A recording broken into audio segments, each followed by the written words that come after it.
YouTubers of Equestria by MidnightChaos, with 40 thumbs up, 21 thumbs down, 40 comments, and 374 referrals. The tags for the story are comedy, crossover, slice of life, alternate universe, human. To hell with you! I was bored. Anyway, your favorite YouTubers end up in Equestria mysteriously. Weird, huh? We'll try being them. The ponies that star in the story are the main six: Princess Celestia, Princess Luna, original characters, and other characters. The Living Tombstone, with 1,032 words. Disclaimer: I do not own MLP or any of the characters forthwith unless stated otherwise. Centric, the Living Tombstone. Groaning, Tombstone sat up. Why do I feel like I fell out of a tree? Another figure sat up as well. Tell me about it. Who the hell are you? The figure was a light blue cyan Pegasus with a rainbow mane. She was looking at Tombstone with both a look of shock and one of curiosity. Tombstone gaped back. Rainbow Dash? Who the hell are you? She responded. I'm the Living Tombstone, a brony from Earth, and a human. He held out his hand. What the? A hoof? Craning his neck to look at himself, he gasped. Holy cow! I'm a pony! My pony to boot! Hello? Now, what are you doing at my house? How should I know? I just got up. Rainbow grabbed him, who knows how, what with hooves and all, and dragged him outside. Tombstone glanced around and found himself in the air as he was dragged to a certain library far below. Looking around, grinning, who wouldn't when ending up in one of their favorite TV shows, Tombstone looked absolutely ecstatic. Anyway, the human musician turned pony looked back at the Pegasus and wondered why he had ended up in her house. All things considered, there were more logical places for him to end up. That aside, he realized with a start he had ended up in a cloud house. How had he even been able to stay up? Before he could complete the thought, the Pegasus rapped on the wooden door in front of the library. Twilight! A grumbling purple opened the door, clearly having just been woken up. Rainbow, I swear to Celestia, if this is another Daring Do book, I will give you a mustache for a month. You know not to bother me until I've had my coffee. Oh yeah? I think this is pretty important. She somehow held Tombstone up in the air, who grinned sheepishly and waved. So, it's just a new pony. Oh yeah? He was asleep in my house. So, Twilight, I live in a cloud house. And, for Celestia's sake, he's an earth pony named the Living Tombstone.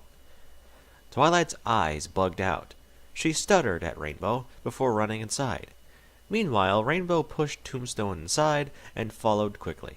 Inside, they found Twilight tossing books behind with magic before she stopped at a book and proceeded to flip through it rapidly. A look of astonishment gradually filling her eyes before she turned to Tombstone. Who are you? I just looked through both A History of Magical Anomalies by Bath Bagshot and On the Magical Abilities of Earth Ponies by Hawkwing. You're not in either. I even consulted the National Census. How? Tombstone shrugged. How should I know? I just got here. Twilight continued to gape at the human-turned Earth pony. Rainbow, in the meantime, was flexing her wings. Whatever. I gotta go take care of the weather. She flew out the door and Tombstone watched silently as Twilight's eyes twitched and her ears started flicking. Tombstone knew this look from the show and immediately started backing away slowly. Twilight, can you please calm down? I don't want to become a science experiment. Twilight stepped forward menacingly. It won't hurt, she said. Tombstone shook his head. I don't care about that. I'm going to run! He full-on sprinted out of the library, and Twilight attempted to grab him with her magic, but it failed, and he went sprinting away. Tombstone quickly went flying past Sugar Cube Corner. His teeth ached, as if filled with cavities, as he ran by, and a pink blur appeared, bouncing along next to him. Oh my gosh, my Pinky sense was right! Some pony knew! I have to throw you a party with some balloons and cake, and the pink one trailed off. Can't right now, Pinky. Twilight wants to study me like a lab rat, he said, wondering how Pinky kept up even though she was just bouncing along. Okie dokie dokie. See you later at the party, Mr. Tombstone. She raced off. Tombstone nearly stopped in his tracks, but wrote it off as Pinky being Pinky. He reached the edge of town before diving behind a building and catching his breath. Meanwhile, the dark figure giggled ferociously, and a voice similar to John Delancey's spoke up. Oh my, that was just hilarious. I should do this again. The library. Spike watched the stallion run for it before turning Twilight. Calm down. You've gone mad scientist again. Her eye and ear stopped, and she spoke up. Sorry, it's just so confusing. Spike sighed. I get that, but you've scared off so many ponies.